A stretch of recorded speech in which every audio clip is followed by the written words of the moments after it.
오늘 우리들에게 허락해 주시는 하나님의 말씀은 누가복음 23장 33절부터 38절까지의 말씀입니다. 해골이라 하는 곳에 이르러 거기서 예수를 십자가에 못 박고 두 행악자도 그렇게 하니 하나는 우편에 하나는 좌편에 앉아 있더라. 이에 예수께서 이르시되 아버지 저들을 사하여 주옵소서. 자기들이 아는 것을 알지 못함이니이다 하시더라. 그들이 그의 옷을 나눠 제비 뽑을새 백성은 서서 구경하는데 관리들은 비웃어 이르되 저가 남을 구원하였으니 만일 하나님이 택하신 자 그리스도이면 자신도 구원할지어다 하고 군인들도 희롱하면서 나와 신 포도주를 주며 이르되 뇌가 만일 유대인의 왕이면 뇌가 너를 구원하라 하더라. 그의 위에 이는 유대인의 왕이라 쓴 패가 있더라. 아멘. 2025년 교회력에 따르면 지난주 수요일부터 사순절이 시작되었습니다. 사순절은 예수님의 고난을 기억하는 40일을 의미합니다.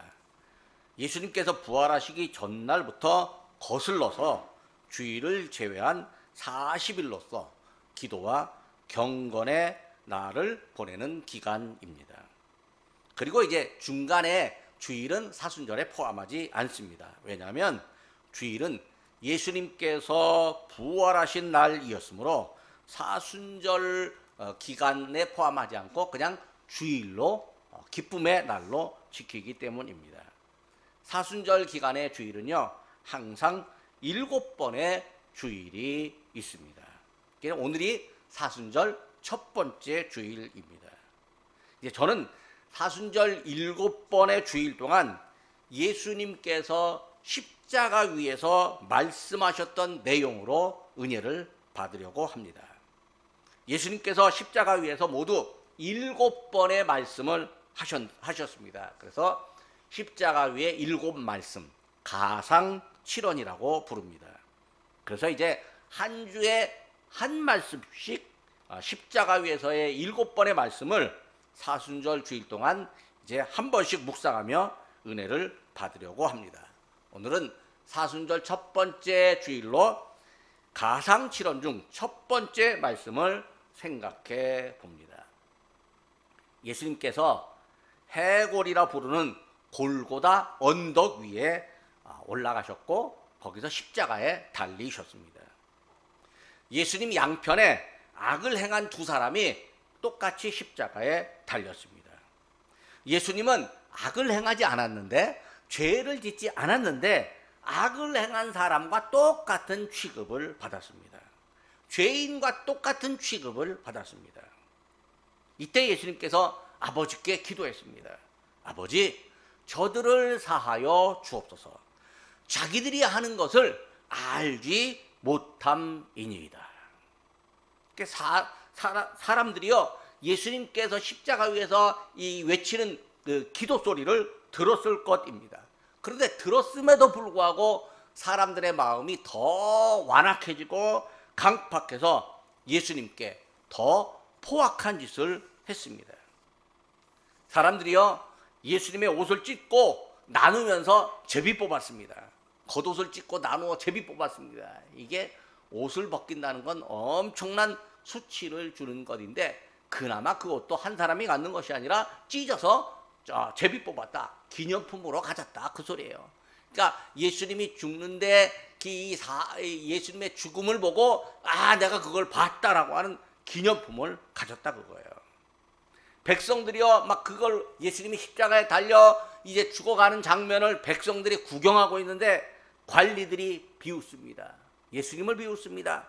야, 저 사람이 남은 구원했는데 만약에 하나님이 택한 그리스도라면 자신도 구원해야지.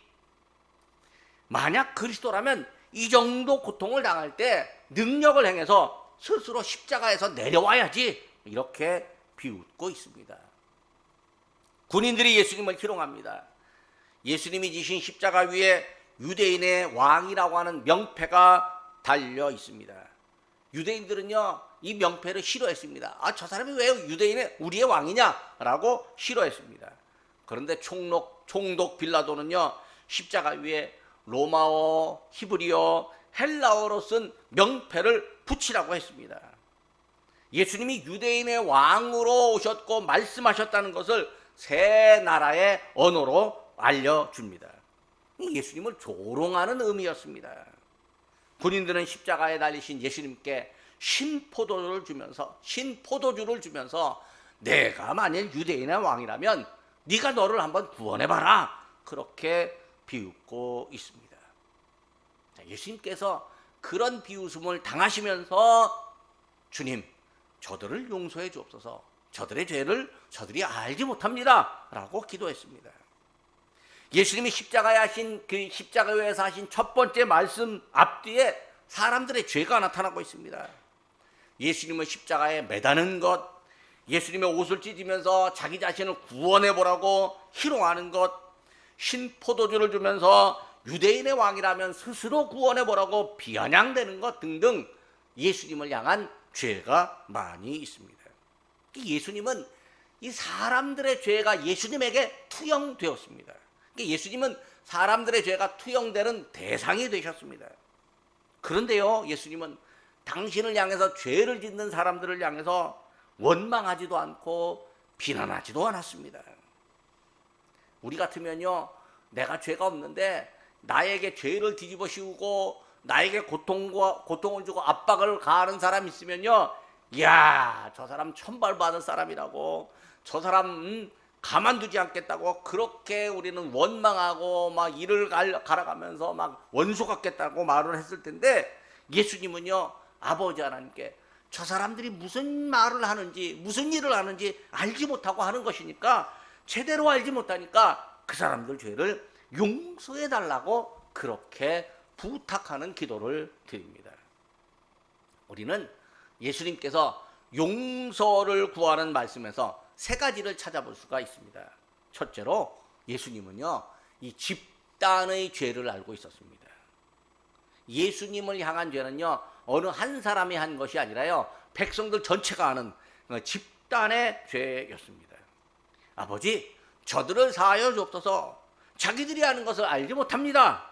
이 34절에 저들, 자기들, 이렇게 33절에 복수로 나타나고 있습니다. 그러니까요, 한 사람의 죄가 아니라 예수님을 십자가에 못 박아 죽이는데 가담한 이 수많은 다수의 죄를 말하고 있습니다. 유대인들, 대제사장들, 서기관들, 또 바리새인들, 성전 경비대장과 대원들, 빌라도, 로마 군인들, 그리고 구경하는 백성들 등 사람들이 모두가 다 합세해서 예수님을 십자가에 매달아 죽이는 죄를 저질렀습니다. 여러분, 죄인은요, 개인 한 사람도 죄를 짓지만 집단도 죄를 짓습니다. 개인의 죄는요, 집단이 나서서 막아버립니다. 근데 집단의 죄는요, 집단이 막으려고 하지만 쉽지 않습니다. 왜? 양쪽 집단이 충돌해갖고 싸운다니까요. 개인은 집단의 죄를 막기가 더더욱 어렵습니다. 만약에 어떤 한 사람이 집단의 죄를 막아보고자 나섰다면요, 오히려 죄인으로 몰리고 집단으로부터 박해를 받거나 피해를 당합니다. 성경이나 역사에나 집단의 죄를 경고하고 뉘우치고 회개시키려고 하는 의로운 한 사람이 나타난 적이 많습니다. 그런데요, 의로운 한 사람이요, 집단에 의해서 따돌림을 당하고 매를 맞거나 감옥에 갇히고 심지어는 죽임을 당하는 경우도 있었습니다. 지나고 보면요, 집단의 죄가 뚜렷한데, 분명한데, 당시 그 집단 안에 있는 사람들은 자기들의 죄를 모르고 자기들이 의로운 일을 행했다라고 그렇게 생각하고 있습니다. 죄를 짓는 집단의 상식, 생각, 그러니까 이 죄를 품고 있는 집단의 생각은 상식이고, 의를 구하는 개인의 생각은 사회의 기존 질서를 무너뜨리고 공동체에 반대하는 언동이라고 그렇게 착각하고 있습니다. 예수님께서요, 집단에 의해서 괴로움을 당하셨습니다. 예수님은 하나님 나라와 의를 구하셨습니다. 예수님은 사람들에게 생명을 주셨습니다. 예수님은 힘들고 어려운 사람들의 친구가 되어주셨습니다. 한편으로는 거짓된 신앙을 가진 사람들을 향해서 화 있을진저 이렇게 호되게 경고하신 적도 있었습니다. 바르게 잘 믿는다고 생각하는 사람들이지만 사실은 믿음이 잘못된 사람들을 향해서 예수님은 위선과 모순을 강하게 책망하셨습니다. 성전에서 장사하는 사람들을 보고서는 상을 엎으시고 짐승을 내쫓기까지 하셨습니다. 예수님은 바른 믿음으로 행하시다가 바르게 행하라고 말씀하시다가 오히려 미움을 받으셨습니다. 구약의 예언자 예레미야가 하나님 말씀을 전했습니다. 하나님을 믿는다 하면서도 당시 사람들이 우상을 섬겼습니다. 당시 사람들이 하나님을 의지해야 되는데 하나님 의지하지 못하고 세상 나라를 의지했습니다. 예레미야가 이걸 보고 여러분 하나님 의지하지 않으면 멸망합니다. 세상 나라 의지해도요 바르게 찾아가야지 잘못 찾아가면 우리나라 망합니다. 그렇게 이야기했습니다. 그런데 사람들이 예레미야의 말에 귀를 기울이지 않았습니다. 오히려 예레미야를 붙잡아다가 체포에다가 구덩이에 빠뜨렸습니다. 예레미야가요 물이 없는 진창 구덩이에 빠졌습니다. 예레미야를 향해서요 당시 사람들이 집단적으로 죄를 지었습니다. 사도 바울이 빌립보에서 전도하다가 귀신 들린 여자아이 하나를 고쳐주었습니다. 그런데 이 아이를 움직여가지고 돈 버는 배후의 세력들이 있었어요. 이 배후의 사람들이 바울을 고발했습니다. 권력자들이 바울을 체포해서 때리고 감옥에 가두었습니다. 그러니까 이 바울 때문에 빌립보 이 시내가 그냥 소동이 일어나고 혼란이 일어났습니다. 바울은요 전도하고 선을 해가다가 악한 집단에 의해서 몸까지 다치게 되었습니다. 그러니까 선을 해가다가 낙심할 처지였는데 오히려 바울은 빌립보 감옥 안에서 기도하고 찬송했습니다. 그래서 바울이 데살로니가후서 3장 13절에서 신자들을 향해서 선을 행하되 낙심하지 말라 이렇게 부탁을 합니다. 역사에도요 집단의 범죄가 많습니다. 집단이 죄를 짓는 경우가 많습니다. 대표적인 것이 전쟁입니다. 내 민족, 내 나라만 잘 살겠다고 국민들을 현혹하는 몇몇 지도자들이 있습니다. 다른 나라 땅과 물자를 빼앗아서 국민들을 잘 살게 해보겠다고 전쟁을 일으키는 사람도 있습니다. 사실은 자기 나라 국민도 피를 흘리게 됩니다. 독일, 이탈리아, 일본 세 나라가 합쳐서요 2차 세계대전 일어났습니다. 전쟁을 일으킨 나라 국민들은요 대부분 자기들이 집단으로 죄를 짓고 있다는 사실을 몰랐습니다. 그저 나라에 충성하고 민족의 부흥을 위한다는 사명으로 전쟁을 수행했습니다. 독일에는 신학자 본회퍼처럼 디트리 본회퍼처럼 바른 일을 행하다가 오히려 죽은 이도 있었습니다. 집단이 범죄할 때는요 이상한 일들이 일어납니다. 누군가 거짓말을 한마디 합니다. 유언비어를 퍼뜨리면요 사실인지 묻지도 따지지도 않고 덮어놓고 믿는 사람들이 참 많습니다. 그래서 전쟁합시다, 싸웁시다 이렇게 한마디 말이 나오잖아요. 나라 전체가 동조해서 전쟁을 일으키는 경우가 있습니다. 사회가 혼란해지잖아요. 거짓말과 유언비어가 마구 퍼져나갑니다. 거짓말을 진짜로 믿는 사람도 많습니다. 한 사람의 거짓말이요 나라 전체를 혼란으로 빠뜨릴 수 있습니다. 로마서 5장 12절에 보면요 한 사람으로 말미암아 죄가 세상에 들어왔는데 모든 사람이 죄를 짓게 되었다 그렇게 말합니다. 이 역사에 보면요 역사에서 나라가 국가가 죄를 짓고 민족이 죄를 짓는 건요 한 사람이 잘못 생각해서 잘못된 말로 현혹할 때 민족이 죄를 짓는 경우가 나타납니다. 집단의 범죄가요 예수님 당시에만 있었던 것이 아니라 오늘 이 시대에도 있습니다. 집단의 범죄가요 외국에만 있는 것이 아니라 대한민국 안에도 있습니다. 집단의 범죄가 불신자들에게만 있는 것이 아니라 교회 안에도 있고요 예수님을 잘 믿는다는 사람들 속에도 집단의 범죄가 찾아 들어옵니다. 죄가 스며들어 와가지고요 사람들 마음속에 죄가 스며 들어와서 의로운 일을 행한다라고 하면서도 누군가를 미워하고 혐오하게 만들어 놓아서 하나님의 사랑과 자비와는 전혀 다른 생각을 하게 하고 분노의 말을 막 쏟아내게 합니다. 오늘날 한국교회에서 가장 안타까운 점은요, 집단적으로 교회 안에 사람들이 죄를 짓고서도 모른다는 거죠. 이게 예수님을 진짜 아프게 하는 일입니다. 여러분, 지금 대한민국 정치가 혼란스럽잖아요. 어느 한쪽을 편든다면서요, 길거리에 나가서 시위하는 적이 있습니다. 단순히 의견만 표명하면 되는데요, 지나가는 사람한테 괜히 시비 걸어서 때리고 해치고 물건도 부숴냅니다. 시위대 안에 집단적 범죄가 일어나고 있습니다. 한편으로는요, 시위를 진압한다라고 하는 공권력도요, 시위와 전혀 관련이 없는 사람들에게 피해를 주는 경우가 있습니다. 집단의 범죄가요, 이쪽에서 나타나고 저쪽에서 나타납니다. 교회도요, 정치 어느 한쪽에 편들어가지고요, 집단적 범죄에 가담하고 있어요.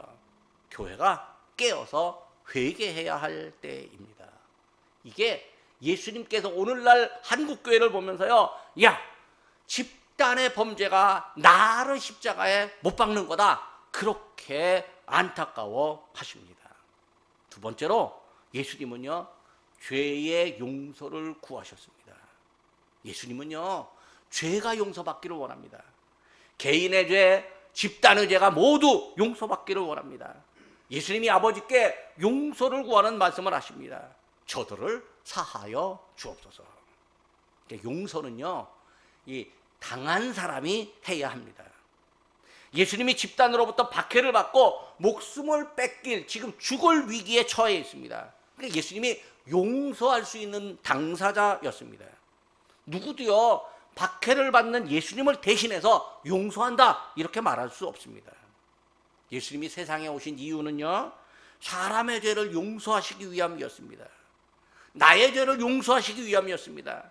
사실 용서는요, 그냥 되는 게 아니에요. 죄에 대해서 뉘우치고 회개해야 용서를 받습니다. 죄에 대해서 대가를 지불해야 용서를 받습니다. 그런데요, 그 대가가 목숨밖에 없다면요, 목숨을 거두지 않는 이상 용서할 수밖에 없습니다. 그냥 그 사람의 목숨을 빼앗으면 보복하는 것이고, 용서하는 건 살려주는 겁니다. 예수님이 우리의 죄를 보시고요, 우리에게 죄의 대가를 요구하신다면 내가 죽어버려야 돼요. 근데 살려두어야 하니까 예수님이 우리를 용서하십니다. 그리고요, 오히려 우리를 위해서 당신의 목숨을 대가로 치르셨습니다. 이걸 우리는 속죄라고 말을 합니다. 구약에는요, 사람들의 죄를 대신해서 치르는 속죄 양이 있었는데, 예수님께서 우리와 인류의 죄를 대신 치르는 속죄 양이 되셨습니다. 그래서 우리가 찬송 부르잖아요. 속죄함 속죄함 주 예수 내 죄를 속했네. 그러니까 예수님이 우리를 속죄하셨습니다. 우리가 예수님 믿잖아요. 다른 사람 용서 쉽게 할 줄 아십니까? 참 어렵습니다. 기독교인들이요, 성품을 연구한대. 기독교인들도 이제 뭔가 믿음 가진 사람으로서 살아야 되는 자세들이, 태도가 있습니다. 미국의 마이클 지가렐리라고 하는 학자가 성령의 9가지 열매에다가 플러스 1 해서 용서를 넣고 기독교인의 10가지 성품을 이제 정했습니다. 그리고 기독교인들이 가장 살면서 잘하는 것과 잘못하는 것이 무엇인지 이제 설문조사를 했습니다. 수만 명 설문조사를 했는데요, 기독교인이 가장 잘하는 게 기쁨이었습니다. 늘 기쁘고 긍정적으로 살아간다는 거죠. 근데 반면에 잘 안 되는 게 뭐냐면 용서였습니다. 예수님이 우리를 용서하셨는데 우리는 다른 사람 용서하는 게 잘 안 된다, 그 소리예요. 예수님이 말씀하셨습니다. 마태복음 6장 14절 15절입니다. 너희가 사람의 잘못을 용서하면 너희 하늘 아버지께서도 너희 잘못을 용서하시려니와 너희가 사람의 잘못을 용서하지 아니하면 너희 아버지께서도 너희 잘못을 용서하지 아니하시리라. 우리가요, 사람이 사람을 용서하는 거 진짜 어렵습니다. 그래도요, 용서를 구하는 사람에게는 용서해야겠네라고 생각은 할 수 있는데 아예 용서를 구하지도 않는 사람도 있습니다. 끝까지 잘했다고 우겨가면서 나는 잘못이 없어, 당신 때문에 내가 그래, 이렇게 말하는 사람도 있습니다. 그러니까 문제는요, 자기 잘못이 분명한 줄 알면서도 용서를 구하지 않는 사람들이 이 땅에 많습니다. 이런 사람들은요, 남에게 용서를 구하지 않으니까 자기도 남을 절대로 용서하지 않습니다. 용서를 구하지 않잖아요. 그럼 용서를 받기가 어렵습니다. 사람에게 잘못하면요, 사람에게 먼저 용서를 구해야 됩니다. 사람에게 용서를 구하지 않고요, 하나님께만 용서를 구하는 건 예수님 말씀에 어긋납니다. 하나님이 용서하셨다고 믿고 사람에게 뻔뻔한 것은요, 이 당한 사람을 더 아프게 하는 일입니다. 이건요, 가짜 은혜고 가짜 복음입니다. 어떤 사람은요, 한 사람이 역사와 사회에 큰 죄를 지은 한 사람이 있으면요, 그 사람을 좋아하는 사람은 뭐라고 말하냐면, 아, 예수님이 말했잖아요. 세상에 의인은 하나도 없고 다 죄를 지었고 죄 없는 사람이 먼저 돌로 치라고 말했듯이, 야, 예수님이 다 용서했으니까 우리도 그 사람 죄를 용서합시다, 이렇게 말하는 경우가 있습니다. 그런데요, 문제는 용서하자고 말하는 그 사람은요, 그 사람의 잘못에 대한 피해를 입은 적이 하나도 없습니다. 피해를 당하지 않았습니다. 그러니까 내가 피해를 당하지 않으니까요, 피해자의 아픔을 모릅니다. 그리고 용서하자고 합니다.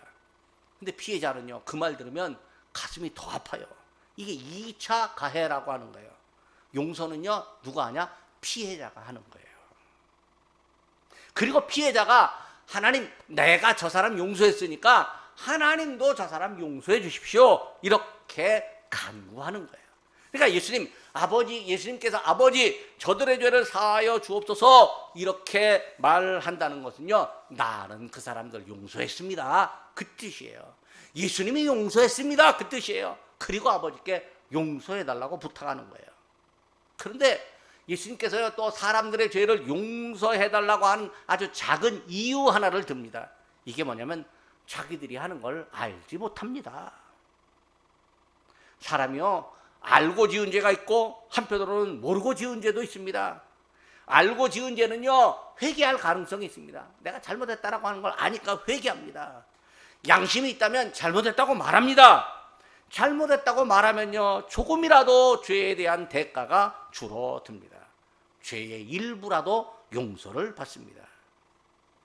근데 개인은 죄를 뉘우치고 용서를 구하는 경우가 많은 반면에요, 집단이 죄를 짓잖아요. 시간이 지나도 회개하는 경우가 별로 없습니다. 딱 한 가지 회개의 사례가, 집단적 회개의 사례가 있는데, 이게 뭐냐면 세계 2차 대전이 끝나고 독일이 철저하게 회개를 했습니다.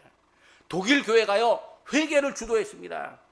독일 교회가 세계대전을 일으키던 그 독일 지도자들을 찬양하고 동조했던 것을 회개했습니다. 교회가 회개를 주도하면서 독일 사람들 모두가 다 우리가 잘못했다 뉘우쳤습니다. 그리고요, 집단의 범죄를 주도한 사람들을 끝까지 추적해서 사회로부터 격리시켰습니다. 반면에 일본은요, 전쟁을 일으킨 것에 대해서 회개하지 않았습니다. 미국이나 동남아시아 국가를 향해서는요, 전쟁 배상금을 많이 줬는데 한국을 향해서는요, 얼마 안 줬어요.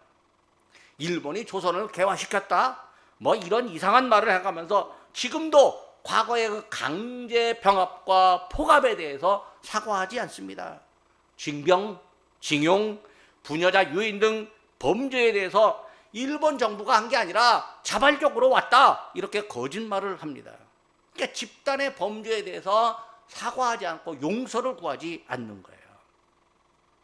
그래도요, 모르고 짓는 죄에 대해서는 예수님께서 용서를 구하셨습니다. 자, 일본 사람들에 대해서 일본 사람들 때문에 아픔을 당한 분들 있잖아요. 근데 그 아픔을 당한 분들이 용서하자고 말해야 되지, 다른 한국 사람들이 용서하자 이렇게 말하는 건요, 안 되는 거예요. 경우에 맞지 않는 말이에요. 그래도 모르고 그 용서하는 사람은 저 사람 모르고 그랬습니다 라고 그렇게 용서해 보려고 하는 마음은 가질 수 있습니다. 법정에서요, 죄를 물을 때 변호사들이 모르고 지은 죄에 대해서는 조금이라도 죄를 가볍게 합시다 이렇게 제안을 합니다. 재판관들은요, 모르고 지은 죄에 대해서는 정상 참작이라고 하는 걸 합니다. 예수님께서 우리의 죄를 모르실까요? 우리는 우리의 죄를 몰라도요, 예수님은 우리의 죄를 다 알고 계십니다. 하지만 예수님께서는 우리가 모르고 지었다라고 그렇게 생각해 주시고 용서하신 후에는요, 우리의 죄를 기억조차 아니하시겠다고 말씀하십니다. 히브리서 8장 12절입니다. 내가 그들의 불의를 긍휼히 여기고 그들의 죄를 다시 기억하지 아니라 하셨느니라. 예수님께서 우리의 죄를 용서하시고 기억하지 아니하시는 은혜를 주셨습니다. 세 번째로 예수님은 하나님만이 궁극적으로 용서하는 분임을 십자가 위에서 말씀하셨습니다. 모든 죄는요, 하나님과의 관계가 나빠지는 데서 발생합니다. 하나님을 알지 못하는 죄, 하나님 말씀에 귀 기울여 듣지 않는 죄, 하나님의 뜻을 어기는 죄, 하나님 명령에 순종하지 않는 죄 등등 우리의 생활 자체가 죄의 덩어리입니다. 그런데요, 하나님께서 그 죄를 지을 때마다 묻지 않으십니다. 하나님께서 참고 계십니다. 만약에 우리가 하나님께서 우리의 잘못을 그때마다 묻잖아요. 그럼 우리는 살아남아 있을 수가 없습니다. 왜? 우리는 죽을 죄를 지었으니까요. 근데 하나님께서 참고 계시고 우리를 살려주셨습니다. 하나님과의 관계가 어그러지잖아요. 그러면 예수님을 십자가에 못 박는 사건이 발생합니다. 하나님의 아들이신 예수님을 십자가에 못 박는 것은요, 사실 하나님을 향한 범죄였습니다. 예수님은 하나님 아버지의 보냄을 받아 세상에 오셨습니다.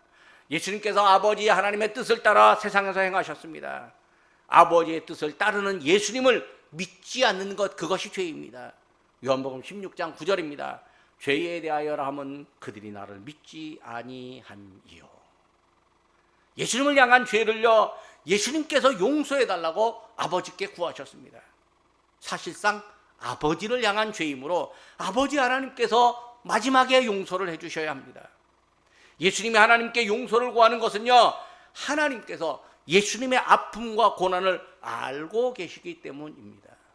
예수님의 아픔은 사실상 하나님의 아픔이었습니다. 자녀가 아프잖아요. 부모도 함께 아픕니다. 자녀가요, 밤새 기침을 콜로 가잖아요. 잠을 못 자고 울잖아요. 부모도 같이 아픕니다. 차라리 내가 아프면 좋을 텐데 이렇게 같이 아픕니다. 몰트만이라고 하는 신학자는요, 십자가에서 당하신 예수님의 아픔과 고통은요, 사실 하나님 아버지의 아픔과 고통이었다, 이렇게 말합니다. 그러니까 아픔을 겪으신 하나님께서 죄인들을 용서하실 수 있습니다. 하나님과의 관계가 어그러진 사람은요, 사람과의 관계에서도 죄를 짓습니다. 죄를 짓고도 그럴 만한 일이 있었다고 변명하며 용서를 구하지 않는 사람이 많습니다. 사람이 피해를 당하고 아픔이 남아서요, 용서하기 어려운데 용서까지 구하지 않잖아요. 더 용서가 안 됩니다. 마음에 받은 상처가요, 쉽게 아물어지지 않습니다. 그러나 그럼에도 불구하고 어떤 이들은 하나님께 저들의 죄를 용서해달라고 기도하기도 합니다. 기도하면서 용서하는 마음이 생깁니다. 넬슨 만델라라고 하는 사람이 있습니다. 이 사람이 남아프리카 공화국에서 태어났는데 조금 공부를 했어요. 근데 남아프리카 공화국의 인종차별 정책이 너무 심한 걸 보고 인종차별 정책을 반대하면서 처음에는 비폭력 평화운동을 펼쳤습니다. 그러다가 비폭력 평화운동 해도 안 되니까 한때는 또 무장투쟁도 했습니다. 무기 들고 싸우기도 했습니다. 그러다가 만델라가 당국에 체포됐습니다. 종신형을 선고받고요, 무려 27년 동안 감옥 생활을 했습니다. 그가 이제 감옥에 갇혀 있는 동안 남아프리카 공화국의 흑인들, 또 각국의 다른 나라 사람들, 또 그 나라의 제야 인사, 뭐 등등 미국, 뭐 영국, 유럽 뭐 등등 이런 나라의 지도자들이 줄기차게 석방 운동을 벌여가지고 1990년에 드디어 석방이 되었습니다. 이후 이제 흑인들이 투표권을 얻어서 1994년 대통령 선거를 했는데 넬슨 만델라가 남아프리카 대통령이 되었습니다. 자, 이제 만델라가 대통령이 됐으니까 큰일 났습니다. 야, 이 만델라를 감옥에 가둔 사람들 보복을 당할 거 아니야? 야, 우리 백인들 다 쫓겨나고 재산 뺏길 것 같아. 빨리 재산 정리해서 이제 우리 해외로 망명하자. 이렇게 생각하는 사람이 많았습니다. 그런데 만델라가요, 진실과 화해위원회를 구성했습니다. 그리고 과거의 인권 침해 범죄에 대해서 진실을 낱낱이 밝혀내지만 범죄자들은 사면하겠다. 죄를 묻지 않겠다. 그렇게 말했습니다. 용서는 하되 잊지 않는다라고 하는 슬로건으로 과거사와 관련해서 단 한 명도 처벌하지 않았고 오히려 남아공의 위기를 함께 해결해야 한다고 강조했습니다. 그러니까 만델라의 이야기가 집단적 범죄에 대한 용서의 사례이기도 합니다. 말씀을 맺으려고 합니다. 예수님이 십자가 위에서 사람들의 죄를 용서해달라고 아버지께 간구하셨습니다. 예수님을 향한 집단적 범죄가 있었습니다. 예수님이 집단의 범죄로 희생당하셨습니다. 하지만 예수님은 하나님께 용서를 구했습니다. 집단적으로 죄를 짓는 줄 모르기 때문에 용서해달라고 그 집단을 두둔하셨어요. 당신의 민족이니까 두둔해 주신 거예요. 당신과 거슬러 올라가면 조상이 같고 또 하나님의 은혜를 함께 나누는 민족이니까, 백성이니까 그 사람들을 두둔해 주신 거예요. 죄의 피해를 당하신 예수님께서 죄를 용서를 구하셨습니다.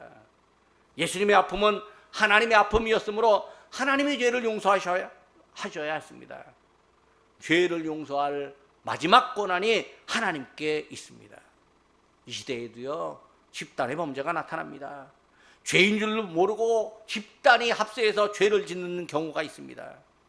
내가 피해자라면 아버지께 용서를 구하면서 나의 아픔을 달랠 수 있습니다. 내가 피해자가 아니라면요, 그들이 죄를 깨닫고 용서를 구하도록 변화시켜 달라고 아버지 하나님께 기도해야 합니다. 기도하겠습니다.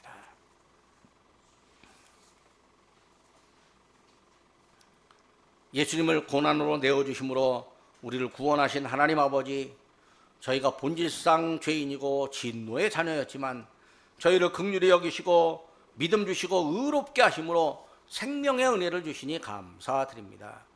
사순절에 저희가 예수님께서 십자가에서 하신 말씀을 묵상합니다. 예수님의 자비와 용서 그리고 고통과 소원을 남긴 말씀을 들으며 예수님의 마음을 깨닫습니다. 저희에게 예수님의 마음을 품게 하옵소서. 예수님을 핍박하고 십자가에 못 박는 사람이 몇 사람의 주도로 집단의 죄가 있었음을 압니다. 이 시대에 우리도 집단의 죄를 인식하고 죄에 참여하지 않도록 저희를 도와주시옵소서.